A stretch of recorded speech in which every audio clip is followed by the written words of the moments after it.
Hello, नमस्ते, नमस्कार, जय हिंद दोस्तों।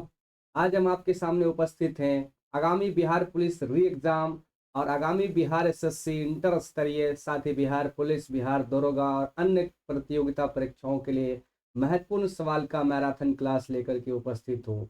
आज मैं हिस्ट्री के सब्जेक्ट्स के पहले लेक्चर के साथ शुरू कर रहा हूँ। यह क्लास है, उम्मीद करता हूँ दोस्तों यह क्लास आपके लिए बहुत ही हेल्पफुल होंगे। आगामी परीक्षाओं में जब आप बैठेंगे तो इसी क्लास के प्रश्न हूबहू परीक्षा में आपको देखने को मिलेंगे। पूर्णतः परीक्षा पैटर्न पर तैयार प्रश्न, हिस्ट्री के महत्वपूर्ण सवालों को हम बिना देरी किए चलिए शुरू करते हैं। तो दोस्तों, दो बातें और, मैं प्रश्न को दो बार रिपीट करने की कोशिश करूंगा, जबकि उत्तर भी दो बार रिपीट करूंगा, लेकिन सिर्फ उत्तर को रिपीट करूंगा। मैं चारों ऑप्शन को पढ़कर आपका और अपना दोनों का समय जाया नहीं करूंगा, क्योंकि मैराथन क्लास या इस तरह के प्रश्नों के क्लास एक रिवीजन क्लास होता है, जिसमें आप पहले से विषय वस्तु को जानते हैं। तो इसलिए यहाँ चार ऑप्शन पढ़कर समय बर्बाद करने से अच्छा है कि प्रश्न को दो बार पढ़ा जाए, ताकि आपके माइंड में अटैक होगा, और उसके उत्तर को दो बार पढ़ा जाए ताकि आपका डबल रिवीजन हो जाएगा। तो चलिए दोस्तों, शुरू करते हैं। पहला सवाल, पृथ्वी पर जीवन की उत्पत्ति कितने वर्ष पूर्व हुई? पृथ्वी पर जीवन की उत्पत्ति कितने वर्ष पूर्व हुई? तो इसका आंसर ऑप्शन बी है 3.5 अरब वर्ष। कितने वर्ष? 3.5 अरब वर्ष। दोस्तों, आप हमारे साथ पढ़िए और बोलिए ताकि आपको भी याद हो जाए। दूसरा सवाल, निम्न में कौन मनुष्य का आदि पूर्वज है? निम्न में कौन मनुष्य का आदि पूर्वज है? तो option number C is correct answer, Australopithecus. Australopithecus. Question number 3 दोस्तों, अध्ययन स्रोत के आधार पर इतिहास को कितने कालखंड में बांटा? अध्ययन स्रोत के आधार पर इतिहास को कितने कालखंड में बांटा? तो option number D is the correct answer, 3 कालखंडों में। निम्न में कौन, नेक्स्ट सवाल है, निम्न में कौन आधुनिक मानव का प्रतिनिधित्व करता है? तो दोस्तों, आधुनिक मानव का जो प्रतिनिधित्व करता है वो हमारा option number A, Homo sapiens. Homo sapiens. अगला और पांचवा प्रश्न है दोस्तों, पाषाण संस्कृति को कितने कालखंड में बांटा गया? तो पाषाण संस्कृति को भी ऑप्शन नंबर बी, 3 कालखंडों में बांटा गया। कितने कालखंडों में? 3 कालखंडों में दोस्तों। तो चलिए छठे प्रश्न की ओर रुख करते हैं, और हमारे पास छठा प्रश्न है, निम्न में कौन सा युग्म गलत है? तो दोस्तों, यहाँ पे गलत युग्म को चुनना है। तो चलिए शुरू करते हैं। गलत युग्म हमारा कौन सा है? तो सोहन घाटी ये पहला सही युग्म है। उसके बाद दूसरा, चूंकि यह प्रश्न वैसा है इसलिए मैं पूरा ऑप्शन पढ़ रहा हूँ। सोहन घाटी प्राचीनतम उपकरण सही है। भीमबेटका पर्वत गुफा शैलश्राय ये आपने पढ़ा होगा, यह भी सही है। पूरा पाषाण संस्कृति शिकार करता था, यह भी सही है। यानी पुरान पाषाण संस्कृति में जो मनुष्य थे वो शिकार करते थे, एकदम सही बात है। तो ये तीनों ही करेक्ट ऑप्शन है, और हमें गलत युग्म को चुनने कह रहा है। तो डी हमारा करेक्ट आंसर है, जो कि निम्न पूरा पाषाण संस्कृति यज्ञ की बात करता है। तो चलिए दोस्तों, अगले प्रश्न की ओर चलते हैं। सातवां प्रश्न, मनुष्य के द्वारा निर्मित प्रथम औजार था? तो मानव के द्वारा प्रथम जो निर्मित औजार था दोस्तों, वह थी कुल्हाड़ी। Option A is the correct answer, कुल्हाड़ी। आइए दोस्तों, आठवां प्रश्न ये रहा आपके सामने, मनुष्य ने निम्न में किसका पालन सर्वप्रथम आरंभ किया? तो मानव की बात करें दोस्तों, तो सबसे पहले जो पालन पोषण है, ऑप्शन सी कुत्ता का किया। आपको भी पता है कि जो मानव है वो सबसे पहले लालन पोषण किस जानवर का किया? तो वो कुत्ता है। अगला प्रश्न नौवां आपके सामने है, कृषि के आरंभ से पूर्व पाषाण युगीन मनुष्य का मुख्य पेशा क्या था? तो पाषाण युगीन मनुष्य जो थे वो ऑप्शन नंबर ए, शिकार करते थे, शिकार। तो कृषि से आरंभ होने से पहले शिकार करना इनका कार्य था। 10वां प्रश्न आपके सामने ये स्टेटमेंट रहा है, भारत में नवपाषाण युगीन प्रथम प्रस्तर उपकरण उत्तर प्रदेश से प्राप्त हुए। आर, कर्नाटक के बेलारी क्षेत्र को दक्षिण भारत में नवपाषाण युगीन सभ्यता का प्रमुख स्थल घोषित किया। तो दोस्तों, ये दोनों ही स्टेटमेंट सही हैं, इसलिए आपका जवाब होगा ऑप्शन नंबर सी, ए एवं आर दोनों सही हैं। अगले प्रश्न की ओर रुख करते 11वां प्रश्न है, निम्न किस युग में स्थिर सामाजिक जीवन की शुरुआत हुई? तो दोस्तों, स्थिर सामाजिक जीवन की बात कहा जा रहा है, तो स्थिर सामाजिक जीवन की बात करें तो option number C is the correct answer, नवपाषाण युग। नवपाषाण युग दोस्तों। 12वां प्रश्न, भारत के आदिम जातियों मुंडा एवं कोल का विकास निम्न जाति वर्ग में से हुआ? तो मुंडा एवं कोल का विकास किस जाति वर्ग से हुआ? दोस्तों इसका आंसर है प्रोटोएस्ट्रोलॉयट, प्रोटोएस्ट्रोलॉयट वर्ग से हुआ है। तो अगला प्रश्न देखने हैं दोस्तों, क्वेश्चन नंबर 13। तो चलिए देखते हैं क्वेश्चन नंबर 13 आपके स्क्रीन पर ये रहा। क्वेश्चन नंबर 13 कहता है कि पाषाण युगीन सभ्यता, जो पाषाण युगीन सिस्टम था, उस पाषाण युगीन मनुष्य जो थे हमारे, सर्वप्रथम किस धातु से प्रचलित हुए। बहुत ही इंपॉर्टेंट सवाल है सर, इसको कई बार परीक्षाओं में पूछा गया है और ऑप्शन डी तांबा is the correct answer. 14 number सवाल दोस्तों कहता है निम्न में कौन पीजीडब्ल्यू चित्रित धूसर मृदभांड संस्कृति का प्रतिनिधित्व करते हैं। तो मृदभांड संस्कृति का प्रतिनिधित्व करने वाला जो सही ऑप्शन है आपका वो है बी, बुर्जोहोम संस्कृति। अगला सवाल है दोस्तों 15, किस विद्वान के अनुसार भारतीय, ईरानी, यूनानी, रोमन, रूसी, कोल्ट एवं जर्मन के पूर्वज एक ही छत के नीचे रहते थे। तो वह विद्वान है हमारे option number C, Max Muller. तो मैक्स मूलर साहब कहते हैं कि हमारे भारतीय, यूरानी, यूनानी ये सभी एक ही छत के नीचे रहते हैं। अगला और 16वां सवाल पे चलते हैं दोस्तों। तो 16वां सवाल हमारा है कि जो चट्टान की प्राचीनतम है, जो चट्टान हमारे होते हैं उसकी प्राचीनता का पता निम्न में किस विधि से लगाया जाता है। तो इसका जवाब है ऑप्शन नंबर सी, रूबिडियम विखंडन विधि। अगला सवाल 17वां ये आपके सामने है, प्राचीन भारतीय इतिहास के अध्ययन हेतु निम्न में किसे सर्वाधिक प्रामाणिक माना जाता है। यदि आप प्राचीन भारत का अध्ययन करना चाहते हैं तो सर्वाधिक रूप में आपका ऑप्शन नंबर ए, पुरातात्विक यानी आर्कियोलॉजिकल सोर्स माना जाता है। 18वां प्रश्न आपके सामने है, निम्न में किनके इतिहास पर सिक्के सर्वाधिक प्रकाश डालते हैं। तो किनके इतिहास पर सिक्के सर्वाधिक प्रकाश डालते हैं, option B, Indo Greek, Indo Greek. 19वां प्रश्न आपके सामने है, अशोक के तमाम अभिलेखों में निम्न में किसमें अशोक का नाम उल्लेखित है।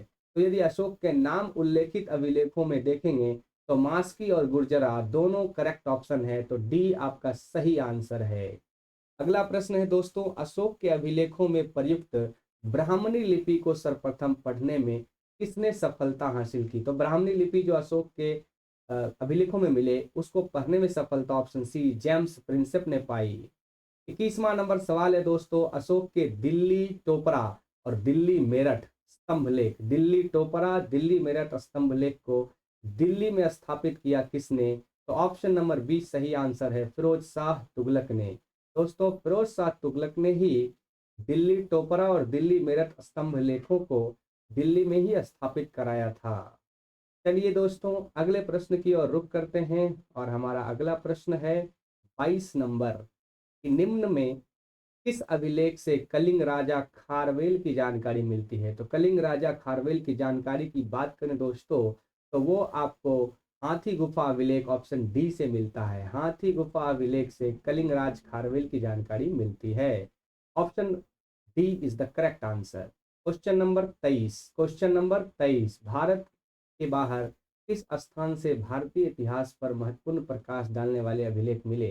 तो भारत से अगर बाहर जाएं तो भारतीय इतिहास पर स्रोत देने के लिए या प्रकाश देने के लिए कौन कौन से जगह फेमस हैं, प्रसिद्ध हैं जहां अभिलेख मिले। तो बोघज कोई अभिलेख है, पर्सिपोलिस अभिलेख है और नक्श ए रुस्तम, यानी इसका ऑप्शन डी सही आंसर है, सभी हैं। अगले प्रश्न है 24 नंबर, शक संवत की शुरुआत कब हुई। दोस्तों शक संवत की शुरुआत D option is the correct answer 78 ईस्वी में हुई। नेक्स्ट सवाल पे चलते हैं, 25वां नंबर प्रश्न है, भारत में सर्वाधिक शुद्धता वाले स्वर्ण सिक्के किसने जारी किए। मोस्ट इंपोर्टेंट क्वेश्चन दोस्तों, सर्वाधिक शुद्धता वाले स्वर्ण सिक्के किसने जारी किए। तो 25वें नंबर प्रश्न का सही जवाब है ऑप्शन नंबर बी, कुषाणों ने। शुद्धता की बात करा दोस्तों, शुद्धता की ध्यान रहे दोस्तों कि मैं अभी क्वेश्चन का किसी भी क्वेश्चन का डिटेल्स पर बात नहीं कर रहा हूं, क्योंकि मैंने प्रश्न ही वैसे महत्वपूर्ण बनाए हैं, इसलिए आपको ज़्यादा से ज़्यादा प्रश्न करवाने के ऊपर ध्यान दिया जा रहा है। 26वां नंबर सवाल है, निम्न में कौन भारत के बाहर वैष्णव धर्म के प्रसार को रेखांकित करता है। तो भारत के बाहर वैष्णव धर्म के रेखांकित की बात करा जाए, प्रसार को रेखांकित का बात करा जाए तो अंकोर वाट का मंदिर, अंकोर वाट का मंदिर भगवान विष्णु के लिए समर्पित विष्णु मंदिर जो कंबोडिया में है, ये काफी महत्वपूर्ण है वैष्णव धर्म के लिए। अगले प्रश्न की ओर रुख करते हैं दोस्तों, 27वां नंबर जो हमारा प्रश्न होगा वो 27वां नंबर प्रश्न है, निम्न में से कौन प्राचीन काल में मंदिर निर्माण दोस्तों, मंदिर निर्माण की दक्षिणी भारतीय शैली नहीं थी। तो मंदिर निर्माण के लिए दक्षिण भारतीय शैली निम्न में से कौन नहीं थी दोस्तों, इस पर बात किया जा रहा है। तो इसके लिए option number B is the correct option, Mathura शैली। मथुरा शैली, कौन सी शैली? मथुरा शैली। अगला प्रश्न 28वां है, निम्न में किसके अनुसार अशोक ने लगभग 261 में ईसा पूर्व में कलिंग पर आक्रमण किया? यानी कि किस अभिलेख द्वारा यह साबित होता है कि कलिंग पर आक्रमण अशोक ने करा? तो 13वां शिलालेख में इसकी चर्चा की गई है कि 261 ईसा पूर्व अशोक ने कलिंग पर आक्रमण किया। 28 प्रश्न कंप्लीट होते हैं दोस्तों। चलिए अगले प्रश्न पे। तो हमारा 29वां नंबर जो प्रश्न होगा वो काफी महत्वपूर्ण प्रश्न है कि निम्नलिखित में कौन सा वेद सबसे प्राचीन वेद है? तो कौन सा वेद सबसे प्राचीन है दोस्तों, इसकी बात करा जा रहा है। तो option A B C D में से देखें तो हमारा D is the correct option, Rigveda. कौन सा वेद? ऋग्वेद। 30वां नंबर जो सवाल है दोस्तों वो है, पुराणों की कुल कितनी संख्या है? तो पुराणों की अगर संख्या देखी जाए, पुराणों की अगर संख्या देखी जाए तो option B 16, option A 20, B 16, C 14 और डी 18 है। तो माफ कीजिएगा, इसमें मैंने ऑप्शन भी पढ़ दिया। तो 30 का सही उत्तर क्या होगा, जरूर अपने मन में सोचे, और वो होगा डी, 18 पुराण है। पुराणों की संख्या कितने हैं दोस्तों? 18। अगला सवाल 31 नंबर जो है वो है, निम्न में कौन वेदांगों में शामिल नहीं है? तो वेदांगों में शामिल नहीं है दोस्तों, वेदांगों में कौन सा शामिल नहीं है? इसका सही उत्तर क्या होगा? तो 31 का डी, नियोग नहीं होगा, जबकि निरुक्त, ज्योतिष, छंद, शिक्षा, कल्प ये सब शामिल हैं। अगला प्रश्न 32वां नंबर आपके सामने ये रहा, हिंदू विधियों पर सर्वाधिक प्राचीन ग्रंथ निम्न में कौन सा है? तो हिंदू विधियों पर सर्वाधिक प्राचीन ग्रंथ की बात करें दोस्तों तो ये है आपका ए, मनु स्मृति। मनु स्मृति। 33वां नंबर प्रश्न, संगम साहित्य को का संभावित रचना काल है? तो संगम साहित्य जो है उसका संभावित रचना काल क्या होगा दोस्तों? तो आपका ऑप्शन ए सही जवाब है, 250 ईस्वी से 100 ईस्वी की अवधि में। 34 नंबर प्रश्न आपके सामने है कि जैन धर्म का आरंभिक इतिहास निम्न में किससे प्राप्त होता है? तो दोस्तों जैन धर्म का जो ग्रंथ है वही किसी में से एक में से जैन धर्म का आरंभिक इतिहास की जानकारी मिलती है, और वह ग्रंथ है कल्पसूत्र। कल्पसूत्र जैन धर्म से संबंधित है। 35वां प्रश्न, गायत्री मंत्र का सर्वप्रथम उल्लेख कहाँ मिलता है? तो दोस्तों गायत्री मंत्र का सर्वप्रथम उल्लेख मिलता है, यो आपके किस वेद में मिलता है? तो उसका सही जवाब होगा ऋग्वेद, ऑप्शन ए ऋग्वेद। 36वां प्रश्न दोस्तों, साहित्य जो 6ठी शताब्दी ईसा पूर्व में भारत में उदित 16 महाजनपदों की जानकारी देता है, तो वो का सही जवाब ऑप्शन ए अंगुत्तर निकाय होगा दोस्तों, अंगुत्तर निकाय होगा। और इसके अलावे भगवती सूत्र में भी दिया गया है और हमारे अथर्ववेद में भी है, तो ऑप्शन दोनों सही होगा, इसलिए ऑप्शन नंबर डी सही आंसर है। अगला प्रश्न और 37वां प्रश्न जो है दोस्तों वो मिलान करने की बात कर रहा है। तो चलिए मिलान करने की बात पर हम लोग मिलान करने की बात करते हैं। सूची 1 का सूची 2 से मिलान करना है, तो इसका सही उत्तर मैं आपके सामने उल्लेखित करता हूँ। मुद्रा राक्षस, मालविकाग्निमित्रम, गर्गी साहित्य। आपको पता है सर कि मालविकाग्निमित्रम किसने लिखा था? कालिदास ने लिखा था, जो भारत के थे। तो 37वें प्रश्न का सही जवाब होगा ए, एक का सी दोस्तों, एक का सी, नंदवंश मौर्य काल। मुद्रा राक्षस विशाख दत्त ने लिखा, नंदवंश और मौर्य काल में लिखा गया। दूसरा अगर देखें दोस्तों मालविकाग्निमित्रम, तो शुंग साम्राज्य के समय लिखा गया था, शुंग वंश के शासनकाल में। तीसरा अगर देखें गर्गी साहित्य, गर्गी साहित्य की बात करें तो यूनानी आक्रमण का इसमें जानकारी मिलता है। और चौथा हर्ष चरित्र जो बाणभट्ट लिखे हैं, और चौथे का आंसर होगा डी, परमार वंश या हर्षवर्धन या हुनों का आक्रमण इसमें चर्चा की गई है। और पांचवा राजतरंगिणी कलहन कश्मीर के इतिहास से है। दोस्तों यह 37वां प्रश्न बहुत ही महत्वपूर्ण है। ऐसे प्रश्न परीक्षाओं में सीधे आपको देखने को मिलेंगे, इसे इग्नोर करना आपके लिए परीक्षा में एक अभिशाप साबित हो सकता है। तो चलिए 38वें प्रश्न की ओर रुख करते हैं, और वो 38वां प्रश्न है, निम्न में कौन सा वृत्तांत भारतीय बंदरगाह की जानकारी देता है? तो किस वृत्तांत के द्वारा आपको भारतीय बंदरगाहों की जानकारी प्राप्त हो जाती है? तो ऑप्शन 4 आपके सामने परिलक्षित है, आप उत्तर को ढूंढे। मैं बताता हूँ option D, Periplus of the Erythraean Sea, जो किसी अज्ञात यूनानी लेखक ने लिखा, इसका कोई पता नहीं है। इसी में भारतीय व्यापार और बंदरगाहों की अच्छी जानकारी है। कई बार बीपीएससी इस प्रश्न को सीधे पूछ रखा है, आप बीपीएससी के प्रीवियस ईयर्स में जाकर देख सकते हैं। 39वां प्रश्न, निम्न में कौन प्राचीन काल में भारत की यात्रा पर आने वाली तिब्बती यात्री था? तो प्राचीन काल में आने वाला तिब्बती यात्री जो था वो भारत में कौन था? तो अगर हम बात करें तिब्बती यात्री का दोस्तों, तो वो तिब्बती यात्री कौन हो सकता है? ऑप्शन आपके सामने है। तो तिब्बती यात्री की बात कर रहा है जो बी है, लामा तारानाथ। लामा तारानाथ। 39 नंबर प्रश्न का सही जवाब बी, लामा तारानाथ होगा। प्रश्न 40 नंबर की बात करें दोस्तों, तो 40 नंबर प्रश्न पर हम लोग चलते हैं, और वो 40वां नंबर प्रश्न हमारा क्या है वो आपके सामने है। 40 नंबर प्रश्न कहता है कि निम्न में से कौन भारत के प्रथम नगरीकरण की प्रतिनिधित्व करता है? तो प्रथम नगरीकरण का प्रतिनिधित्व आपको भी पता है दोस्तों, सिंधु सभ्यता। Option C is the correct answer है, सिंधु सभ्यता। सबसे पहले सिंधु सभ्यता का कौन सा स्थल खोजा गया दोस्तों? तो आपको भी पता है ऑप्शन ए, हड़प्पा। इसीलिए सिंधु सभ्यता का पहला नामकरण हड़प्पा सभ्यता के नाम से ही जाना जाता है। लेकिन अगर आप बात करें हड़प्पा की, तो हड़प्पा वो पहला स्थल है जो खोजा गया था। 42वें नंबर प्रश्न पे चलते हैं दोस्तों, सिंधु सभ्यता निम्नलिखित में से संबंधित है? तो सिंधु सभ्यता दोस्तों संबंधित है किस के कारण से? तो ए बी सी डी में से कौन सा सही उत्तर होगा? इसके लिए हम लोग चलते हैं कांस्य युगीन सभ्यता, क्योंकि सिंधु सभ्यता में कांसे की खोज हो गई थी नवपाषाण के बाद ताम्रपाषाण में, और ताम्रपाषाण के बाद सिंधु सभ्यता में कांसा की खोज, इसलिए कभी कभी इसे कांस्य युगीन सभ्यता भी कहते हैं। 41वां नंबर प्रश्न, निम्न में किसे मृतकों का टीला कहा जाता है दोस्तों? तो मृतकों का टीला कहा जाता है ऑप्शन नंबर बी, मोहनजोदड़ो को। मोहनजोदड़ो को। 44 नंबर प्रश्न देखते हैं दोस्तों, 44 नंबर प्रश्न क्या कहता है? तो 44वां प्रश्न कहता है कि हड़प्पा कालीन सभ्यता का विशाल कठोर अनाज संग्रह करने का स्थान कहाँ मिला? तो हड़प्पा कालीन समय में जो अनाज था उसे कंट्रोल करने के लिए बड़े स्थल के रूप में क्या मिला था?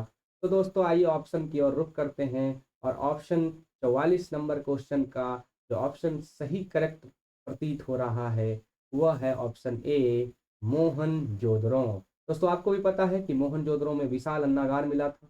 45वां प्रश्न है, सिंधु घाटी सभ्यता का पतन नगर है? तो सिंधु घाटी सभ्यता का पतन नगर अगर हमें देखें तो वो है हमारा लोथल। लोथल। तो 45 का जवाब ए करेक्ट आंसर है। 43 नंबर सवाल, सिंधु घाटी सभ्यता के लोगों की मुद्रा कॉइन्स में किस देवता की आकृति चित्रित है? तो सिंधु घाटी सभ्यता के लोगों के लिए मुद्रा की किस देवता की है? तो आपको भी पता है दोस्तों, वो पशुपति शिव हैं जो सिंधु घाटी सभ्यता में मुद्रा के ऊपर उपस्थित हैं।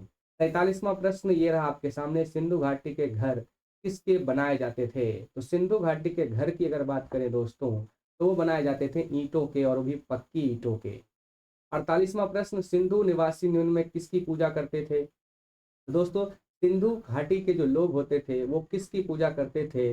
तो दोस्तों आपको बताना है कि सिंधु घाटी के लोग किसकी पूजा करते थे। तो पीपल यानी कि उर्वरा की शक्ति धरती की पूजा करते थे, पशुपति की भी करते थे, और वो सांड वगैरह की भी पूजा करते थे, काफी पशु प्रेमी हुआ करते थे। तो इनमें से सभी करेक्ट आंसर हो जाएगा। 49वां प्रश्न दोस्तों, भारतीय पटल पर आर्य लगभग डैश के बीच उभरे? तो भारतीय पटल पर जो आर्यों का आगमन हुआ वो 1500 ईसा पूर्व हुआ। आपको ही पता है 1500 से 600 ईसा पूर्व जो वैदिक कल्चर रहा वो आर्यों के कारण ही हुआ। चलिए दोस्तों अगले प्रश्न की ओर रुख करते हैं, और अगला प्रश्न हमारा है, ऋग्वेद में सबसे पवित्र नदी के रूप में किसका जिक्र किया गया है? तो ऋग्वेद में की बात करें तो सबसे पवित्र नदी सरस्वती को किया गया है। सरस्वती सबसे पवित्र। 51वां प्रश्न है, वैदिक युग के लोगों द्वारा सर्वप्रथम किस धातु का प्रयोग किया गया? तो दोस्तों वैदिक कल्चर जब आ गई तो वैदिक काल में सबसे जो चीजें धातु का प्रयोग किया था वैदिक युग में, और वो जो था वो लोहा था। वैदिक युग में लोहा था। आपको पूरा पाषाण काल की बात करें तो उसमें नवपाषाण में तांबे की खोज हो गई थी, और फिर सिंधु सभ्यता में कांसे की खोज हुई, और वैदिक कल्चर में लोहे की खोज हो गई थी। 52वां प्रश्न जो है दोस्तों, चलिए 52वां प्रश्न देख लेते हैं। 52वां प्रश्न है, ऋग्वेद में वर्णित देवताओं में सबसे प्रमुख देवता कौन है? तो ऋग्वेद की अगर बात करा जाए तो सबसे प्रमुख देवता इंद्र को माना गया। किसे माना गया दोस्तों? इंद्र को माना गया। 53वां प्रश्न की ओर चलते हैं। तो हमारा जो 53 नंबर क्वेश्चन है वो हमारा है, ऋग्वेद काल में प्रचलित नियोग्रो प्रथा का संबंध किससे था? तो दोस्तों चलिए बात करते हैं 53वां प्रश्न को एक बार फिर से रिपीट करता हूँ। ऋग्वेद काल में प्राचीन प्रचलित नियोग्र प्रथा का संबंध था। तो जो नियोग्र प्रथा थी वो जो प्रचलित था वो किसके लिए प्रसिद्ध प्रचलित था? तो चलिए बात करते हैं 53 नंबर का सवाल विधवाओं से। ये काफी इंपॉर्टेंट सवाल है, बीपीएससी ने भी पूछा है। नियोग प्रथा विधवाओं से प्रसिद्ध था, विधवाओं के कारण संबंधित था। प्रसिद्ध दसराज का युद्ध किस नदी पर लड़ा गया? तो पृथ्वी प्रसिद्ध दसराज युद्ध किस नदी पर लड़ा गया दोस्तों? काफी महत्वपूर्ण सवाल है। 54 का ए, रावी नदी, जिसे पुरुषनी भी कहा जाता है। 55 नंबर सवाल, निम्न में किसे प्रजापति की जुड़वा पुत्री कहा गया? तो प्रजापति की जुड़वा पुत्री कहा गया सभा और समिति का। ए एवं बी दोनों, करेक्ट आंसर डी होगा। 56वां सवाल है, आर्य सभ्यता में राजकीय आय का प्रमुख स्रोत क्या था दोस्तों? तो आर्य सभ्यता में जो राजकीय आय का प्रमुख स्रोत था दोस्तों वो था भू राजस्व। कौन सा था? भू राजस्व। 57वां प्रश्न है दोस्तों, 57वां प्रश्न है दोस्तों, मोक्ष की प्राप्ति के लिए 4 आश्रमों का उल्लेख सर्वप्रथम किस में मिलता है? यदि मोक्ष की प्राप्ति आपको करनी है तो 4 आश्रम का उल्लेख हमें जबलापोनिषद में मिलता है। जबलापोनिषद, काफी महत्वपूर्ण सवाल है ये। 58वां प्रश्न, निम्न में किस यज्ञ के अवसर पर आयोजित होने वाले रथ दौड़ में राजा को रथ को जिताया जाता था? तो किस यज्ञ के अवसर पर आयोजित होने वाले रथ दौड़ में राजा को यज्ञ में जिताया जाता था? तो 58वां नंबर प्रश्न का ऑप्शन होगा सी, वाजपेयी यज्ञ। आपको भी पता है अश्वमेध यज्ञ, राजस्व यज्ञ और वाजपेयी यज्ञ कराया जाता था हमारे वैदिक कल्चर में। 59वां प्रश्न दोस्तों, गौतम बुद्ध के संबंध में सभी सही हैं सिवाय एक के। तो गौतम बुद्ध के संबंध में सभी सही हैं सिवाय एक के, तो उन्हें हमें देखना है। तो चलिए देखते हैं कि कौन सा सही है सिवाय एक के। तो उनका जन्म लुम्बिनी में हुआ था, ये सही बात है। उनकी मृत्यु कुशीनगर में हुई थी, ये भी सही बात है। उन्हें ज्ञान की प्राप्ति बोध गया में, ये भी सही बात है। उन्हें ज्ञान की प्राप्ति राजगीर में हुई दोस्तों, गलत जवाब है। यहाँ उनके ज्ञान की प्राप्ति बोध गया में हुई थी, निरंजना नदी के किनारे पीपल के वृक्ष में। अगले प्रश्न की ओर रुख करते हैं दोस्तों, और वो हमारा प्रश्न है 60 यानी 60 नंबर प्रश्न। तो 60 नंबर प्रश्न की ओर हम लोग अब चलते हैं, और वो हमारा 60वां नंबर प्रश्न जो है वो है कि निम्न में से 60वां प्रश्न है, निम्न में से कौन सा संबोधन बौद्ध परंपरा में बुद्ध के गृह त्याग के लिए उपयोग किया जाता है? तो बुद्ध के गृह त्याग के लिए जो किया जाता है दोस्तों वो कौन सा है? तो उसे बुद्ध के गृह त्याग के लिए जो किया जाता है, क्वेश्चन नंबर 60 का जो सही आंसर है दोस्तों वो हो जाएगा बी, महाविनिष्कर्मण। तो बुद्ध जब गृह त्याग किए तो महानिर्वासन कर का कहा गया। जब उन्होंने पहली बार अपना उपदेश दिया तो उसे धर्म चक्र प्रवर्तन कहा गया था। निर्वाण तो किसी की मृत्यु होने पर होता था, तो उन्हें तो महापरिनिर्वाण प्राप्त हुआ था। तो डिटेल्स में अभी नहीं जाना है, प्रश्नों को पहले देखना है। अगला प्रश्न 61 नंबर ये रहा आपके सामने, गौतम बुद्ध को कौन सी जगह ब्रह्म ज्ञान की प्राप्ति हुई दोस्तों? तो आपको भी पता है कि यह बौद्ध गया वो स्थान है जहाँ गौतम बुद्ध को ब्रह्म ज्ञान की प्राप्ति हुई, बौद्ध गया में। भगवान बुद्ध ने अपना प्रथम उपदेश कहाँ दिया दोस्तों? अगला प्रश्न है, भगवान बुद्ध ने अपना प्रथम उपदेश कहाँ दिया? तो यूपी के सारनाथ में दिया दोस्तों, यूपी के सारनाथ में दिया। तीसरा प्रश्न है जातक, सॉरी 63वां प्रश्न है, जातक पवित्र ग्रंथ है। तो जातक पवित्र ग्रंथ कहाँ किसकी है इसे बताना है आपको। तो 63वां प्रश्न का सही जो उत्तर है वह है बौद्ध धर्म। जातक किसके लिए है? बौद्ध धर्म। आज के लिए इतना ही दोस्तों, 63 प्रश्न पर हम आज आपको छोड़ रहे हैं। आगे हम कल शुरुआत करेंगे अगले वीडियो में 64वें प्रश्न से। तब तक के लिए दीजिए इजाजत। जय हिंद, जय भारत, जय हिंद।